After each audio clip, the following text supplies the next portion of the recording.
Hello there, and welcome to the latest episode of the Sperrins podcast. I'm Morella Fife, your host, part of the Save Our Sperrins campaign team, and we're just a group of ordinary folk doing what we can to protect this beautiful place we call home from gold mining. In this podcast, I'll be sharing what's really going on, hearing from people on the ground, and keeping the story alive because it matters. Thanks very much for joining me.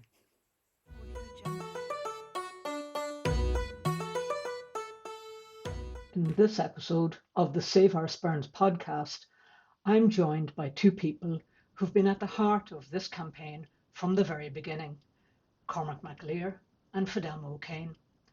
Both have played a central role in challenging the gold mining plans in the Sperrins, speaking out with clarity, persistence, and deep knowledge.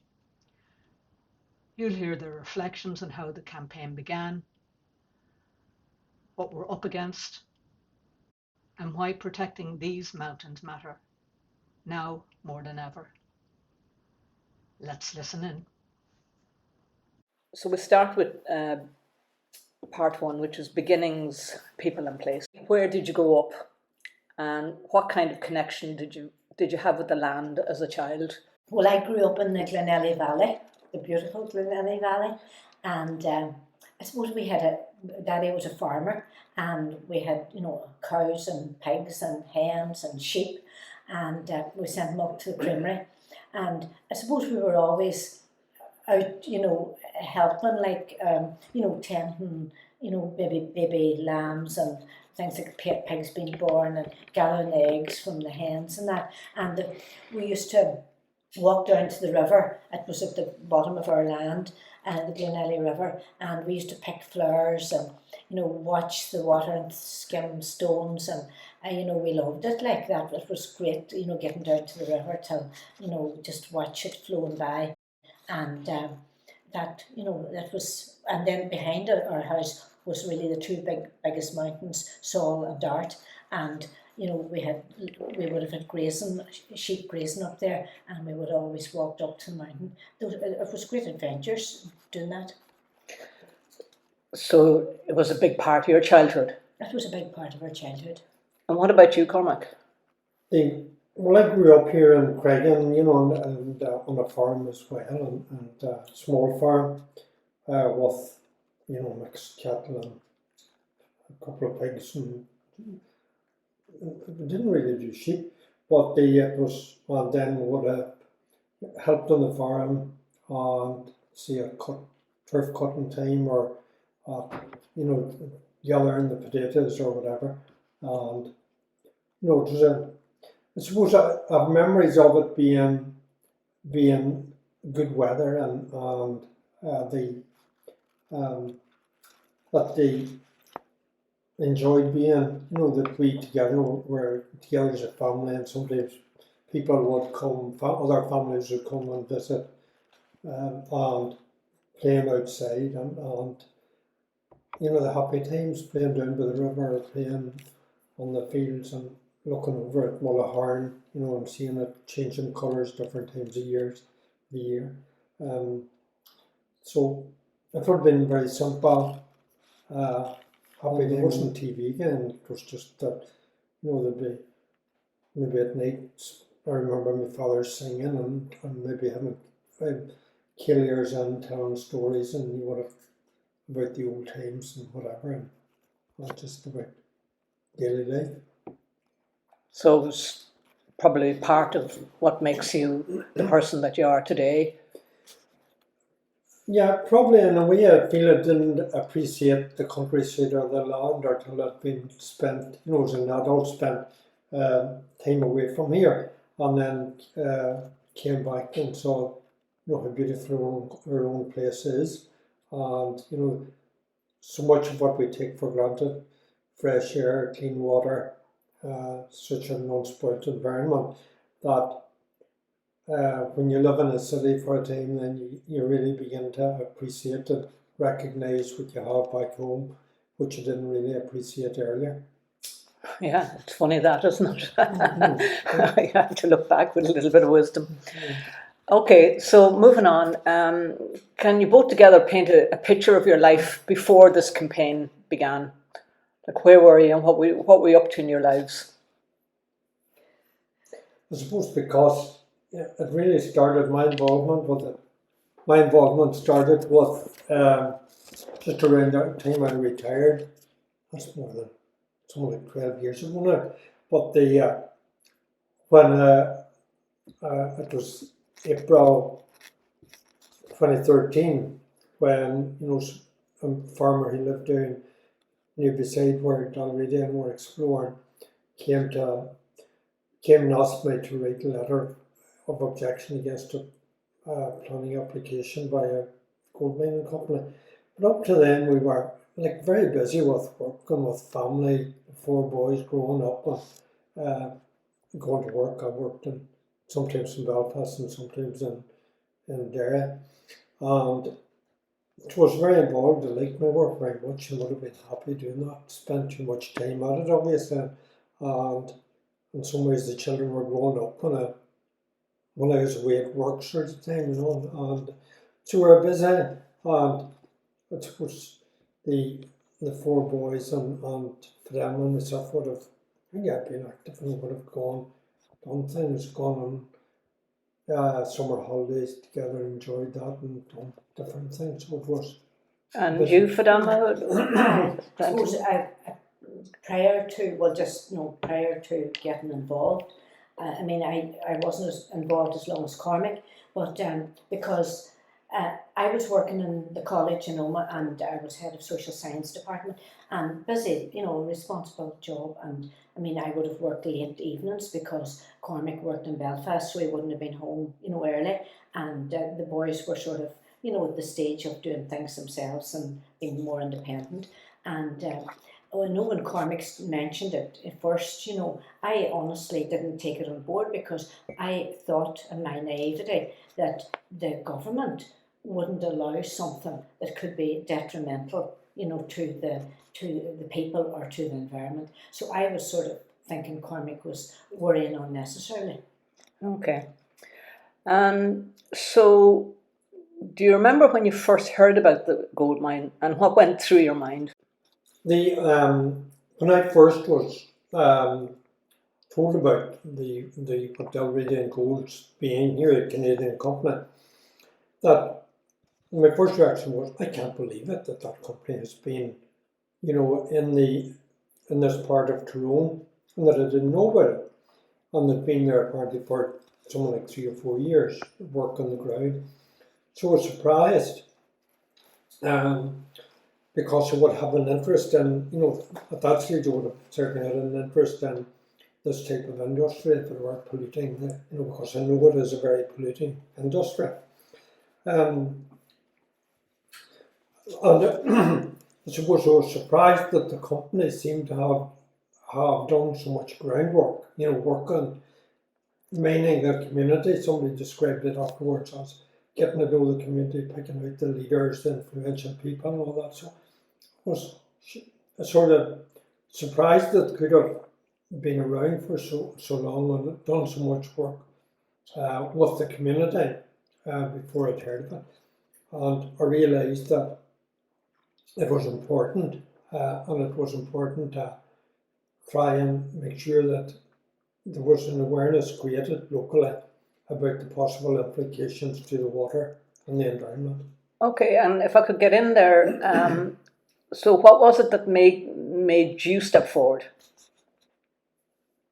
I suppose because I was there, that you're asking. And the Could I just say, I think, Cormac, I tie it in with you done your master's dissertation on the morality of multinational companies in South America.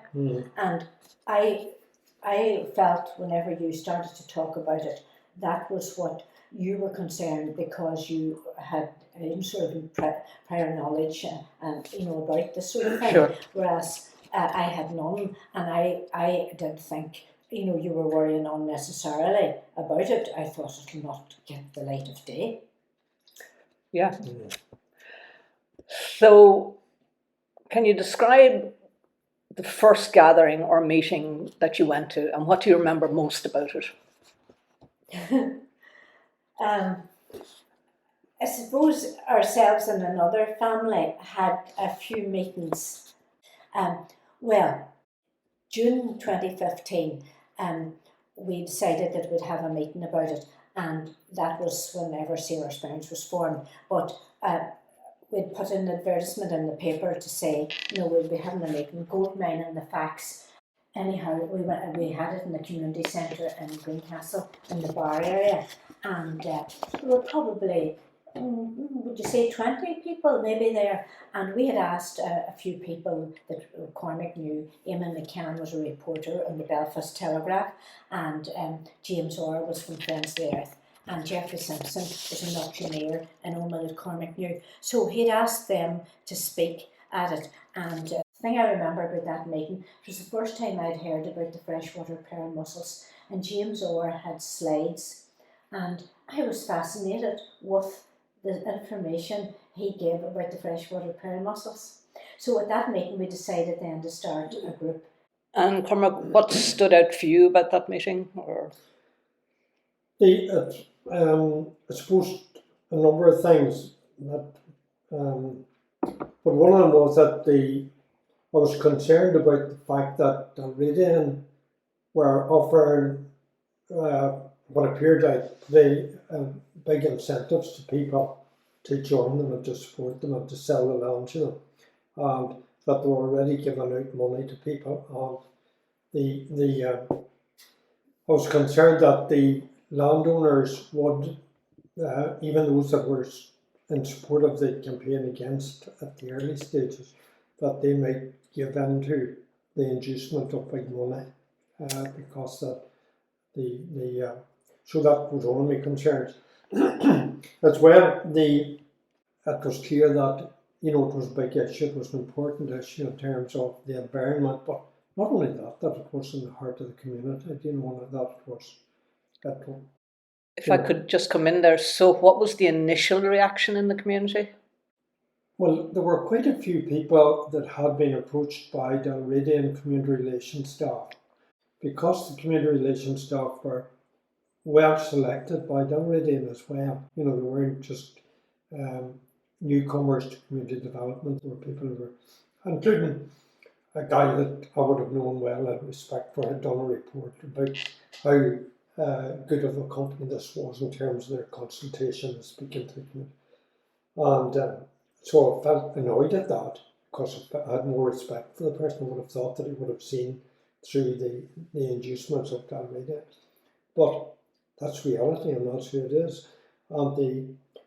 So I felt, we have a bit of an uphill struggle here to just create that awareness and create space for people to discuss, because at that stage we had great difficulty even finding a place to meet, because the company, nobody wanted to offend the company.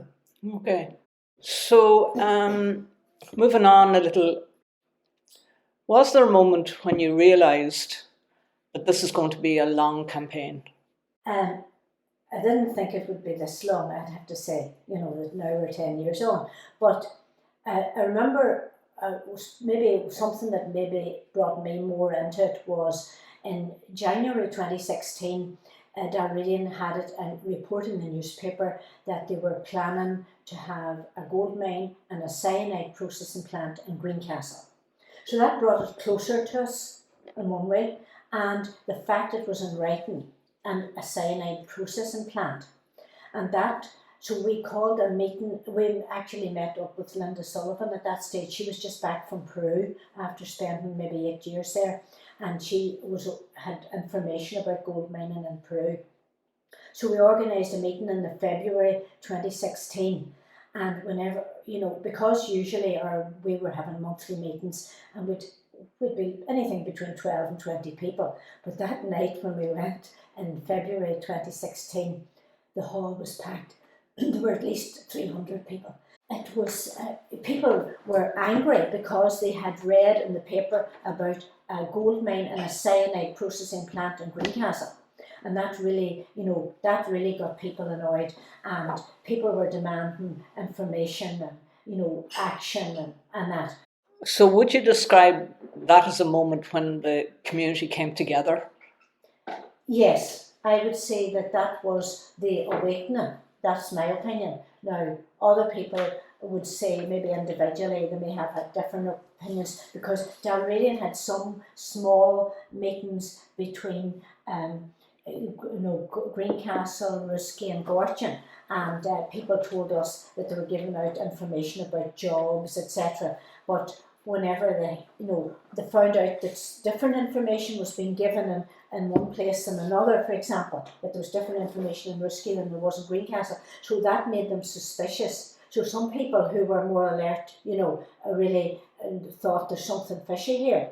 And I think that, and then, all the time we were waiting on this planning application, and it didn't come until November 2017. And I should have said that in November 2016, they had a public consultation, what they called a public consultation. And that's the only one I can think of it being a public consultation.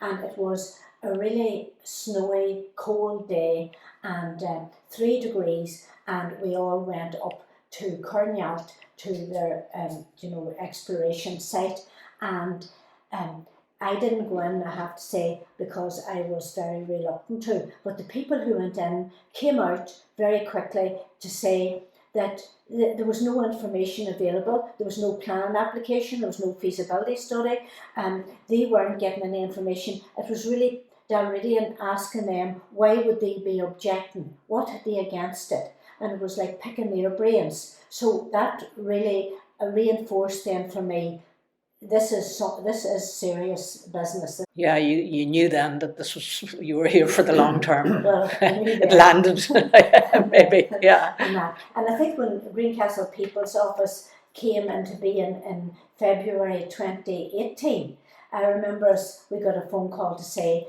come up to the proposed site, and we went up not knowing what, and there was a caravan there, and some people, and they said to us this had to come overnight, and some wise man had daubed the stone GPO with a hint to the resistance of in Dublin in 1916, and he called it Greencastle People's Office, and it was a clever thing, really, I thought. But that was, and I thought it was great, seeing that. But I remember that cold day, and we got a wee gas ring and a cylinder of gas and a kettle, and I remember Cormac saying, this is for the long haul.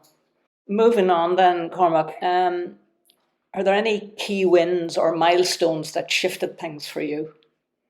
Maybe just going back a bit to the what you were saying earlier about the long haul, that I suppose when I found out that some of the people I expected who would be on the side of the community, on the side of the resistance to gold mining, particularly politicians, and that would have been more representative in this area in terms of, because the nature of the areas tend to be some people said that you could read the type of politics of an area by looking at the quality of the land.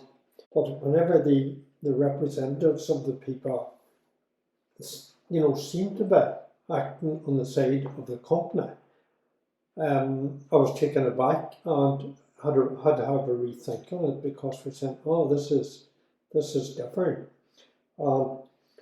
Then when you found that some clergy had taken money from the company and that were on the side of the company, then again it was another sign that the system was moving in the direction of the company rather than the people. Later on, I think it was Sister Magella talked about putting words to that or describing that, naming it as being politically abandoned.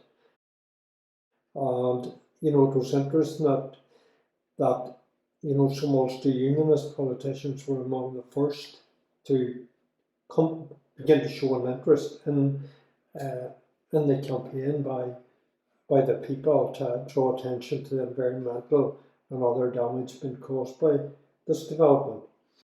I suppose the turning point, or a number of turning points, may have been the issue around whenever that realization, right, that the company is planning really big here, and that they're, whenever they described the fact that we're going to have a processing plant using cyanide, and with all the fears that people would have of cyanide, that when that filled a hole in Greencastle, then you went to see, oh, people are interested. There were some politicians came there, and they didn't get a good reception. So would you describe that as a moment that you felt heard?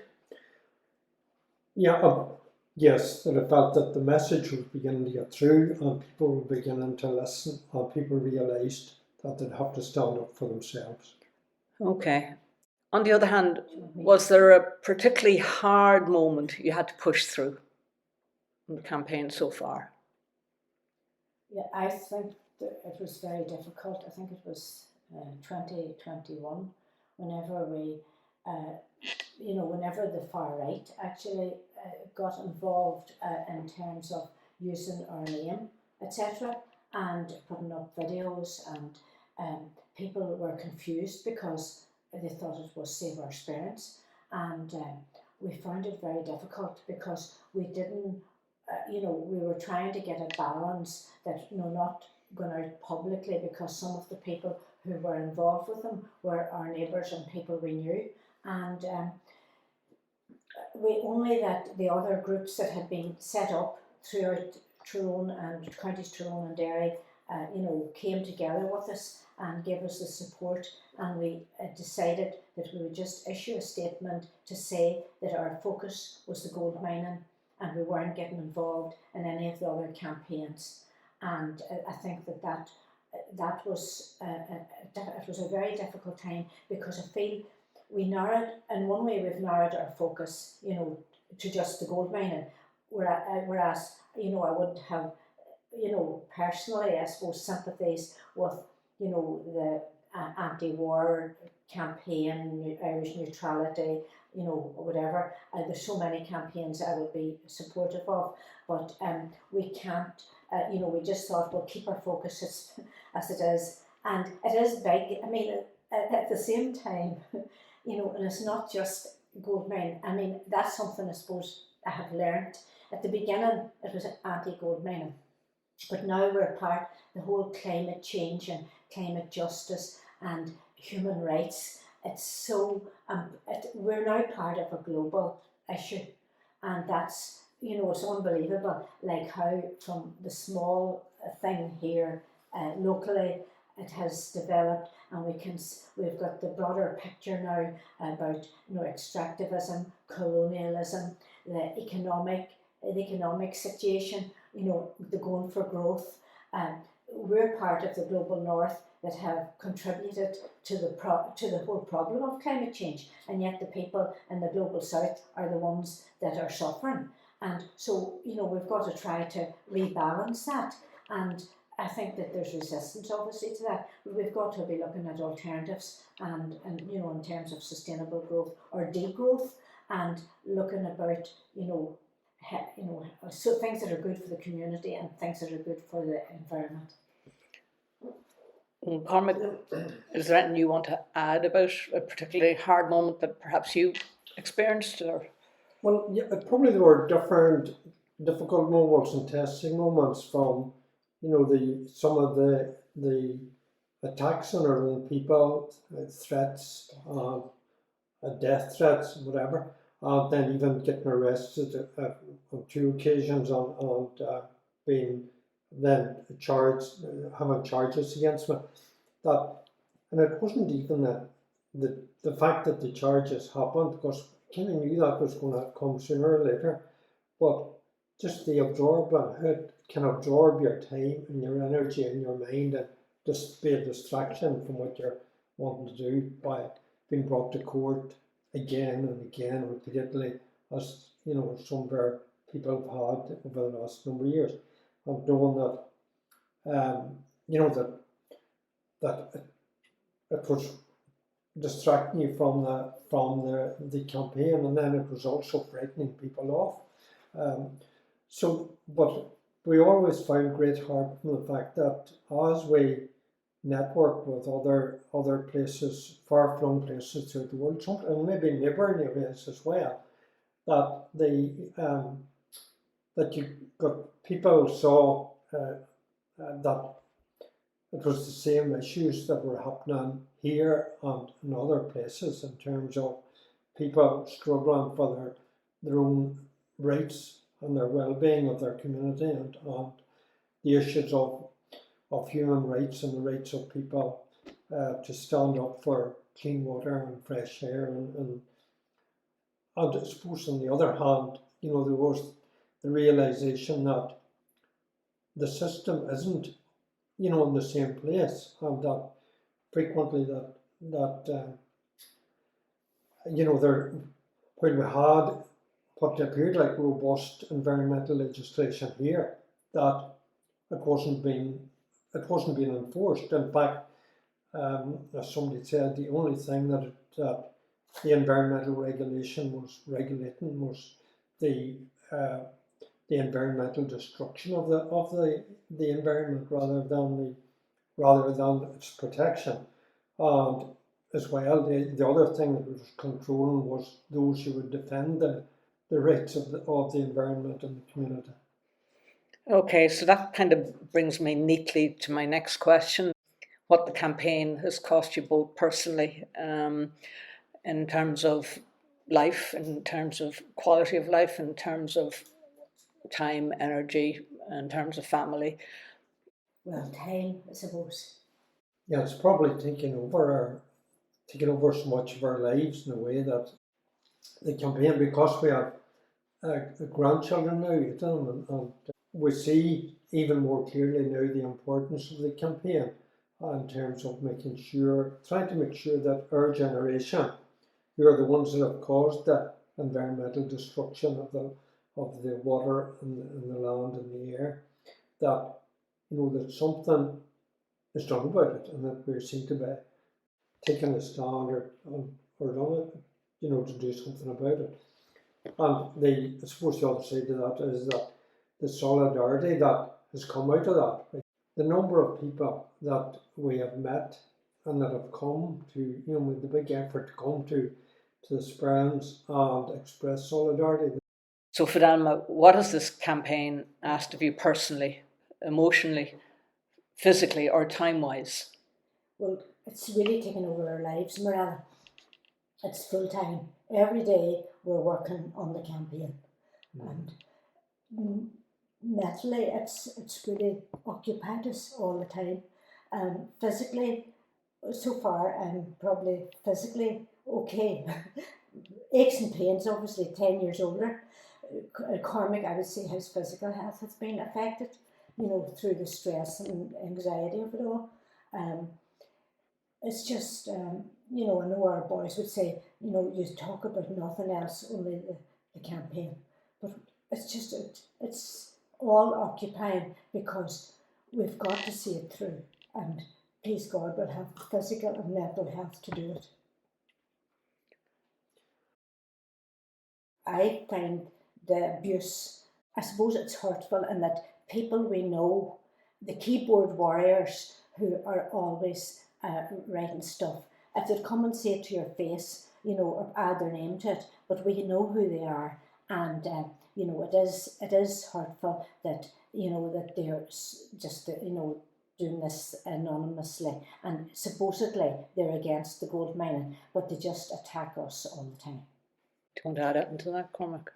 Well, I suppose the stresses, from the outset, in some ways I realised from an early stage that it would be stressful, and that because I mentioned earlier that some of the key characters that you felt should be on our side were not, and from my knowledge of the multinational companies and how they operate, they're dangerous people, and that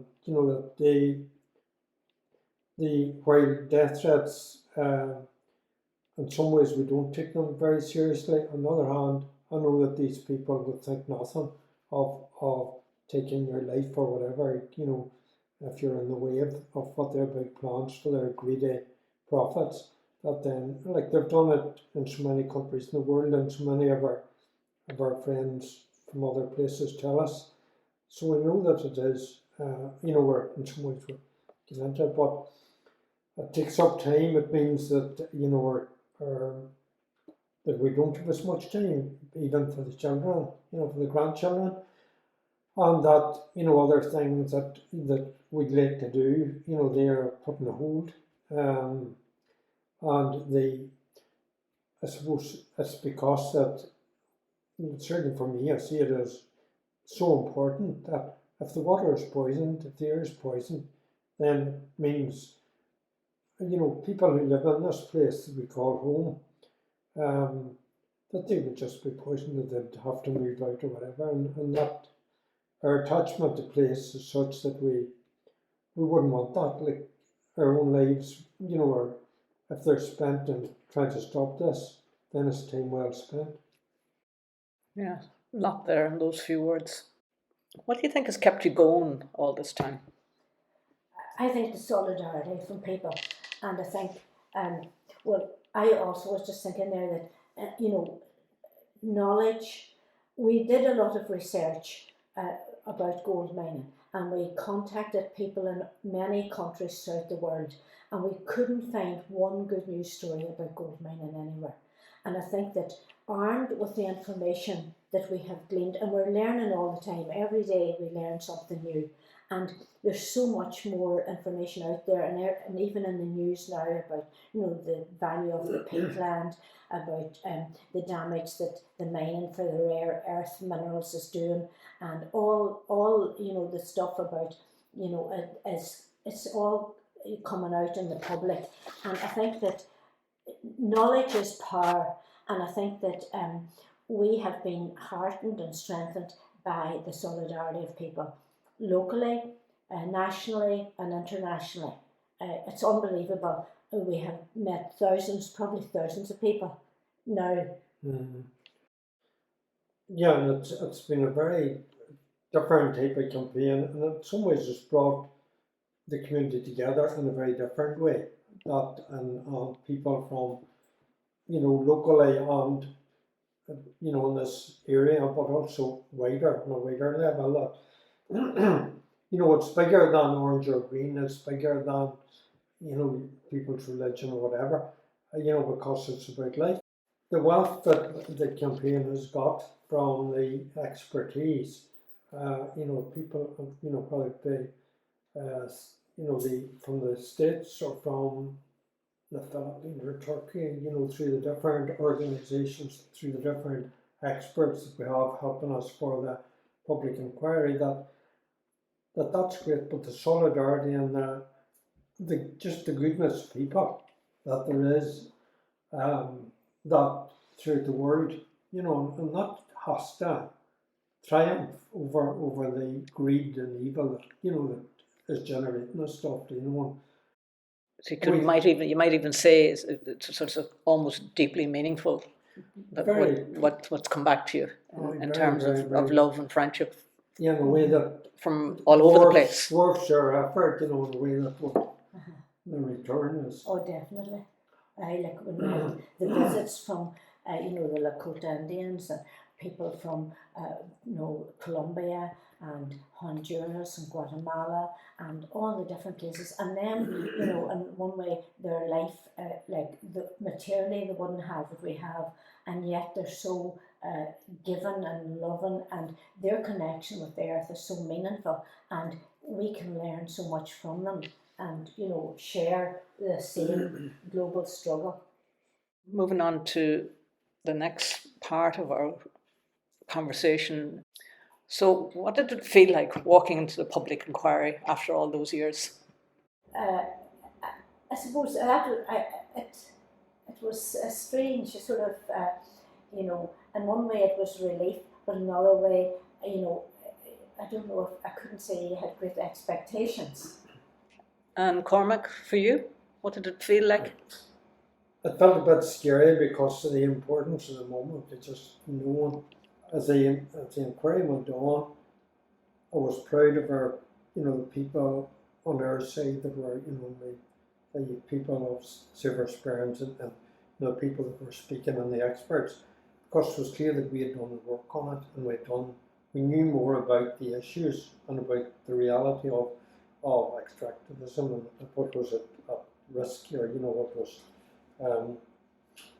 what was the importance of, people and place and life and, as opposed to what the company were coming to bulldoze through, and their arrogance, that they were, they didn't neither respected, the people of this area or the place or the rivers or the salmon or any of the environment here. And, it felt an important moment and one that would be, it was so important that we would take most advantage of it and just, yeah. Okay, so if you took one thing each, what surprised you most about the way it was run, Fidelma? The fact that people couldn't join in online. I thought that was shocking in terms of access to it. And Cormac? I suppose the fact that the departments seemed not to take it seriously, and the other side of that was that it felt that the Planning Appeals Commission tolerated that. Okay. And then when it collapsed, what was your reaction emotionally and, how could I say, politically even? Or Again, mixed feelings. It was great that the point was, that it was clear that the DFI hadn't done their homework and I mean, we had been saying I remember the objection, the very first objection in 2018, we had said there's 3 counties at least involved in this, Tyrone, Derry and Donegal, because of the water, and yet they never took that on board. So, in their own regulations and the ESPO Convention and everything, they disregarded it. So it was great to see that, that was accepted as, they have to do this. But then it was putting it off again and, putting our lives on hold again and all that, that was because we thought, well, it was going to run from January to March and then we'll be able to have a break. right, so you thought. No, And Cormac? I was disappointed that it didn't continue because I just felt, we're going to have to go through all this again. Yeah. Again. Okay. And in a sort of very succinct way, what do you think it revealed about how power and public process works in this country?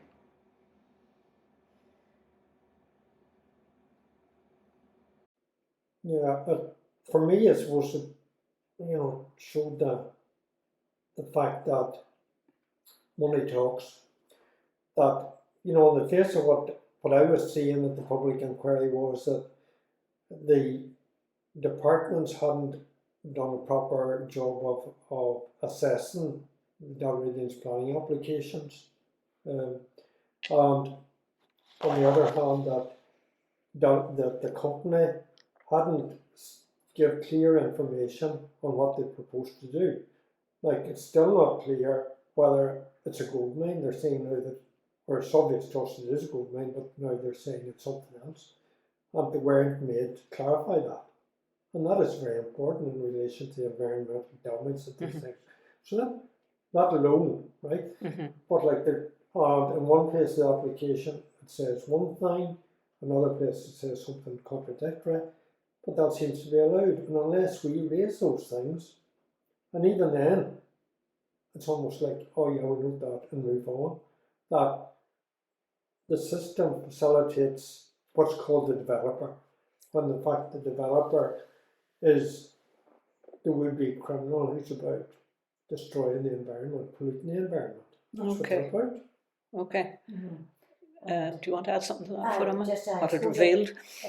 it reminded me about the policy capture, that the fact that the gold mining company had been the people who provided the information to the government departments, and then even though Department for Infrastructure said they were neutral, I felt they were almost doing as good a job for the company as the company's own barrister.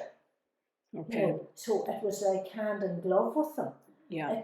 For a department that was supposed to be neutral, I felt there was no neutrality about them. And just for our listeners, would you just explain the term policy capture? That there was no gold mining. There was no history of gold mining here in the past. There was actually no gold mining. People may have panned for gold in streams, but there was no industry or no gold mine. So whenever Dalradian came along, they befriended the politicians, they befriended the government officials. They had over 100 meetings with government departments. They were the people who provided the information and what they wanted in the policies, what they wanted. They dictated the what would go, what would be allowed, etc. So that's what I meant, that the company captured the policy. They dictated it all to the government, and the government didn't have the experts, didn't have the knowledge, and obviously didn't have the will to find out independently, and they accepted everything from the department, from the company, from the mining company. So that's what I meant by policy capture. Okay, that's really clear, thank you. Okay, and we'll just put that bit down now and moving ahead. What does real progress look like to you, not just for the Sperrins, but for rural communities across Ireland in relation to extractivism? The fact that, right now we're in the middle of the process where climate change at a global level is having such a big impact. We've just had the disaster in Texas, where so many people, an unknown number of people have lost their lives. And that sort of, the patterns of climate change that's happening, that's created directly by the type of development that Dalradian is proposing here, that big industry that is about, mining and extracting everything from the land and the soil and underneath the soil and affecting the climate. But here, we're talking about extracting loads of peat and polluting the water and putting the heavy metals into the river. That things happen and are impacted by impact globally, local things that are done here. So that one of the only ways that will be doing where the rights of nature are going to be recognised. And there's been a wee start made here at local level within the council, the Fermanagh Council and Derry City and Sperrin Council, and a number of other councils. But that needs to happen and happen fast. If we're not too late already for doing that, try and creating a new system and an entirely new process where development isn't about environmental destruction. So, and I would just add in about rights of communities as well, that they have a right to be consulted about what happens in their area. And I think that the whole economic policy needs to change to focus on the health and well-being of people, and I think trying to get the circular economy and all that reducing and reusing and recycling, and more emphasis on that, and sustainable growth. And I think there's so much. I mean, our whole focus is just completely wrong, and I don't know how we're going to get it changed. It's a huge task. So, what are you most proud of 10 years in? 50,000 objections to the gold mining application. Cormac? The local people and other people that have stood up and joined the campaign for the environment. Yeah. Brilliant. And if you could sit down with someone just starting out in activism, what would you want them to know? It would. What would you want them to know? Well, obviously the long haul. Celebrate small ones. Keep your focus. It's worth it in the end, even if the end means another beginning. Even all. Wise words indeed. And if you could describe the last 10 years in 3 words, what would they be? Up and down. That's 2. And that's 3 words, exactly. It's most challenging, enjoyable, and team scary. And is there one story, image, or feeling that sums it up all over the years? I think I'm thinking of whenever Emmett was elected as an independent anti-gold mining candidate in 2019. It was such an amazing achievement. In about 5 weeks, the campaigning that was done, it was a shock to the political system because he was written off as not having a chance, and it gave us a voice from Anoma District Council, and I think it was a turning point as far as I'm concerned. It's a great story. And Very Cormac, good. hard to top that one, is it? Is It's there hard one to story, top. image, or feeling that sums it all up for you? Cathal Keenan's, very much part of the campaign, but he talks about never having lived until the campaign started. And that, That's so great. uh, And is there any saying that has stayed with you all through the years of campaign? I suppose the one that we adopted as our motto really from the beginning, because it used to be on a fridge magnet here, and it was JFK. It was saying from him, and it was one person can make a difference, and everyone should try. That's fantastic. and I suppose for me, the motto of CAIM, communities against the injustice of mining, the All Island wide organisation of communities, has a motto, Ní Neart go Curly Kayla. And that's about the strength of people coming together in a circle. There's no stopping them. We can achieve anything. That's a great note to finish on. Cormac, Fidelma, thank you very much.